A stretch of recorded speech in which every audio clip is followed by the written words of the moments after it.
Halo teman-teman, gak kerasa ya kita udah sampai di bab 7. Sebelum kita lanjut, aku mau minta tolong sama teman-teman, kalau misalkan teman-teman suka sama channel ini, jangan lupa untuk klik like dan subscribe. Dan teman-teman bisa tulis juga di kolom komentar, teman-teman pengen dibacain buku apa lagi setelah ini. Jangan lupa untuk membeli buku aslinya di toko buku terdekat untuk berterima kasih dan mendukung penulis karena dia telah membagikan ilmunya kepada kita.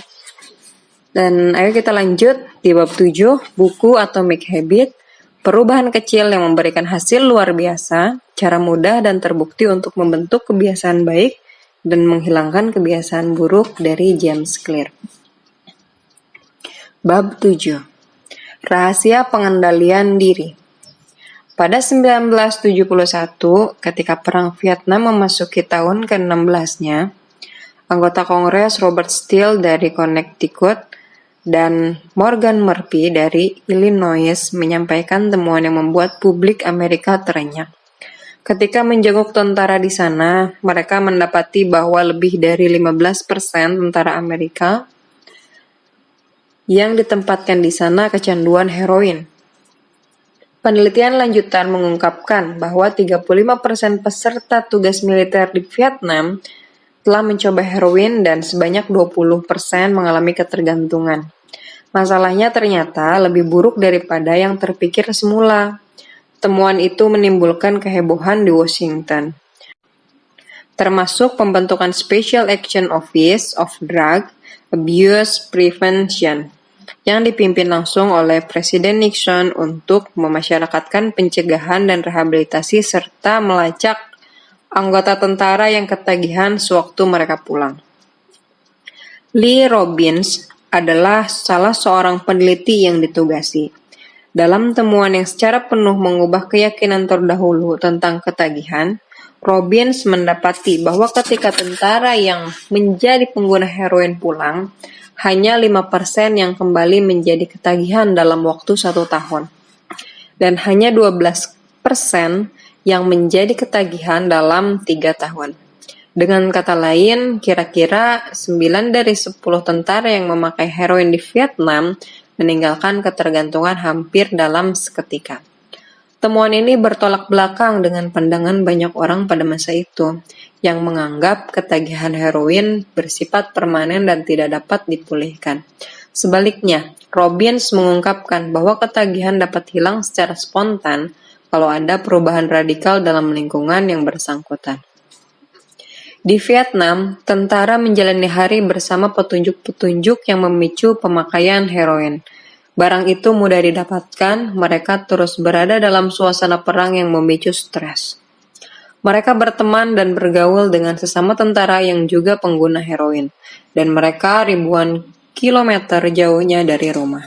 Namun, begitu seorang tentara pulang ke Amerika, ia berada dalam lingkungan yang tidak berisi petunjuk-petunjuk itu. Begitu konteks berubah, kebiasaan pun berubah. Bandingkan situasi ini dengan yang dihadapi oleh seorang pengguna obat terlarang yang kita kenal.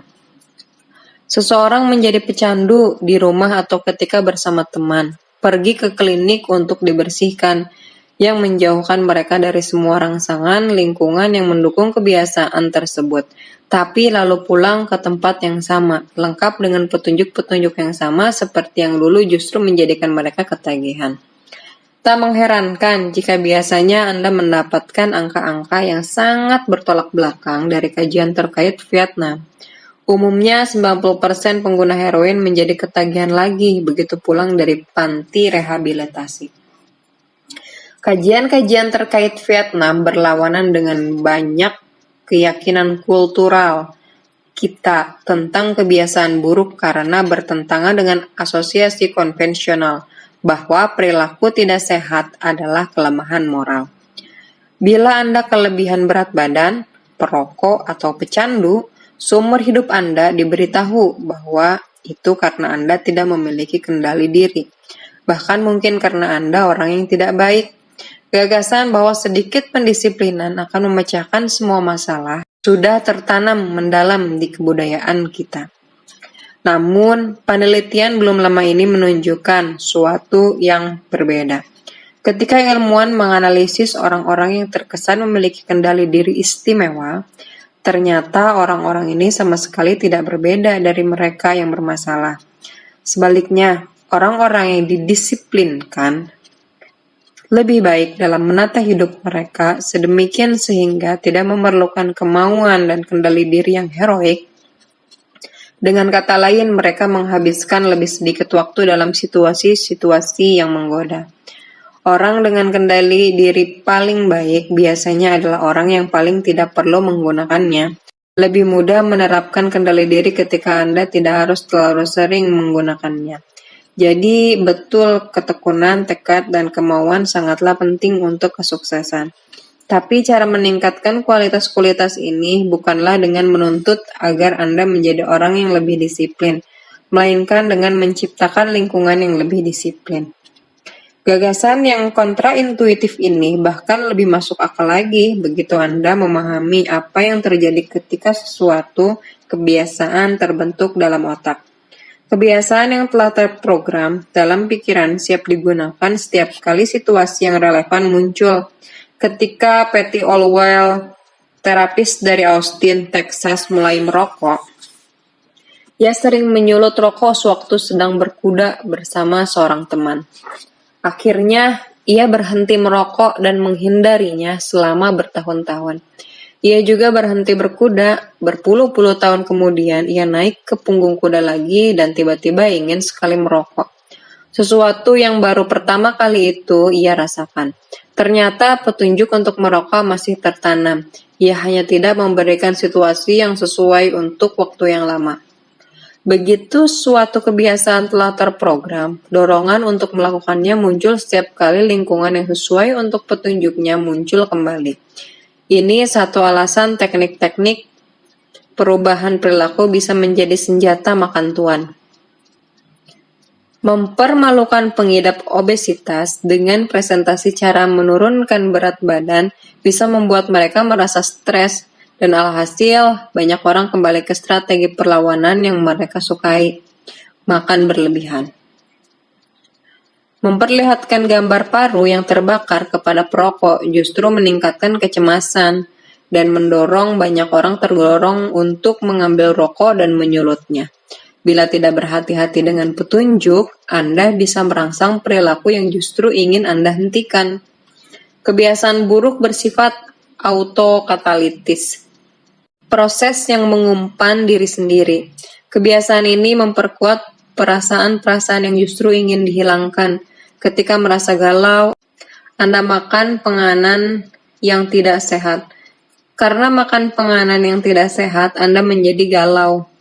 Menonton televisi membuat Anda merasa lesu, jadi Anda menonton terus karena tidak memiliki energi untuk melakukan hal lain. Mencemaskan kesehatan membuat Anda merasa cemas, yang membuat Anda merokok untuk meredakan kecemasan sehingga kesehatan Anda makin buruk dan tak lama kemudian Anda merasa lebih cemas lagi. Kebiasaan buruk bekerja seperti kereta yang menuruni spiral. Peneliti menyebut fenomena ini keinginan yang dipicu oleh petunjuk, induced wanting. Pemicu eksternal mendatangkan dorongan kuat untuk mengulangi kebiasaan buruk. Begitu Anda melihat sesuatu, Anda mulai menginginkannya. Proses ini berlangsung sepanjang waktu, seringkali tanpa disadari. Ilmuwan menemukan bahwa menunjukkan gambar kokain kepada pecandu selama 33 milidetik saja cukup untuk merangsang proses mencari ganjaran dalam otak dan memicu hasratnya. Paparan itu berlangsung begitu singkat untuk dicatat oleh otak secara sadar. Sang pecandu bahkan tidak mampu mengatakan apa yang telah mereka lihat, tapi gambar tersebut tetap memproses kemunculan hasrat terhadap obat bius. Berikut kesimpulannya. Anda bisa menghentikan kebiasaan, tapi Anda mustahil melupakannya. Begitu ceruk kebiasaan terpahat di otak Anda, kebiasaan itu hampir mustahil dihilangkan sepenuhnya, bahkan seandainya tidak dipakai cukup lama. Dan itu berarti semata menghindari godaan adalah strategi yang tidak efektif. Sulit mempertahankan sikap zen dalam hidup yang penuh dengan interupsi. Perlu terlalu banyak energi untuk melakukannya. Dalam jangka pendek, Anda dapat memilih mengatasi godaan. Dalam jangka panjang, kita menjadi produk lingkungan tempat kita tinggal. Secara kasar, saya tidak pernah melihat orang yang secara konsisten bertahan dengan kebiasaan-kebiasaan positif di tengah lingkungan yang negatif. Pendekatan yang lebih andal adalah menghilangkan sumber kebiasaan di sumbernya.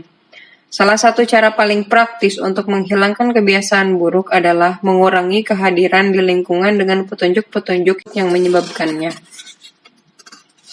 Jika Anda terkesan tidak dapat menyelesaikan apapun, tinggalkan ponsel di ruangan lain selama berjam-jam.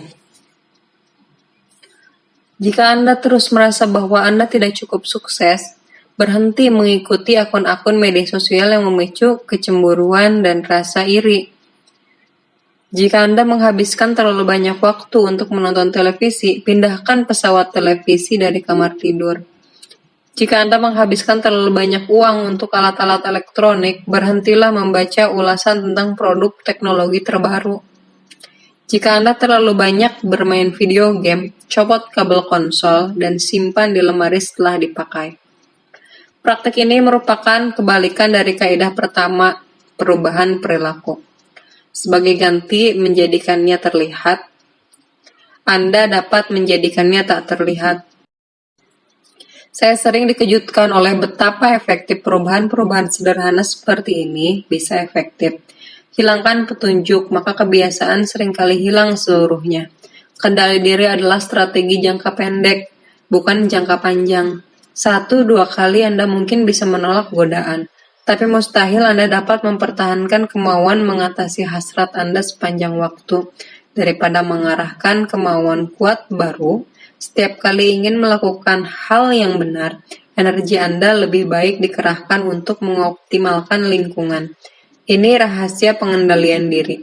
Petunjuk-petunjuk untuk kebiasaan baik harus dijadikan terlihat, tapi petunjuk-petunjuk untuk kebiasaan buruk harus dijadikan tak terlihat. Kita masuk ke ringkasan bab. Kebalikan hukum pertama, perubahan perilaku adalah menjadikannya terlihat. Begitu suatu kebiasaan terbentuk, mustahil Anda melupakannya. Orang yang terkesan memiliki kendali diri cenderung menghabiskan lebih sedikit waktu dalam situasi-situasi yang menggoda. Lebih mudah menghindari godaan daripada melawannya. Salah satu cara paling praktis untuk menghilangkan kebiasaan buruk adalah mengurangi perjumpaan dengan petunjuk yang menyebabkannya. Kendali diri adalah strategi jangka pendek, bukan jangka panjang. Lalu di sini ada cara menciptakan kebiasaan baik. Hukum ke-1 dan menjadikannya terlihat. 1.1. Mengisi kartu nilai untuk kebiasaan. Tuliskan kebiasaan-kebiasaan saat ini untuk menyadarinya. 1.2. Menggunakan niat implementasi. Aku akan dalam kurung perilaku dan pada waktu di lokasi. 1.3. Menumpuk kebiasaan. Setelah kebiasaan sekarang, aku akan kebiasaan baru. 1.4. Merancang lingkungan. Menjadikan petunjuk kebiasaan baik terlihat. Hukum kedua, menjadikannya menarik. Hukum ketiga, menjadikannya mudah. Hukum keempat, menjadikannya memuaskan. Lalu di sini ada cara menghentikan kebiasaan buruk. Kebalikan dari hukum ke-1, 1.5, menjadikannya tak terlihat. Mengurangi paparan, menghilangkan petunjuk-petunjuk kebiasaan buruk dari lingkungan. Kebalikan hukum kedua, menjadikannya tidak menarik. Kebalikan hukum ketiga, menjadikannya sulit. Kebalikan hukum keempat, menjadikannya mengecewakan. Anda dapat mengunduh versi yang dapat dicetak untuk kumpulan trik terkait kebiasaan di atomichabbit.com/cheat sheet. Oke teman-teman, makasih banyak udah dengerin di bab 7 ini. Gak bosan-bosan untuk ngingetin teman-teman, jangan lupa klik like dan subscribe. Dan tulis di kolom komentar tentang masukan-masukan membangun di channel ini, khususnya untuk aku. Dan buku apa aja yang pengen teman-teman dengar. Lalu jangan lupa juga untuk membeli buku asli Atomic Habit di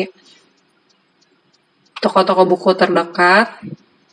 Untuk ucapan terima kasih atas ilmu-ilmu yang telah disalurkan kepada kita.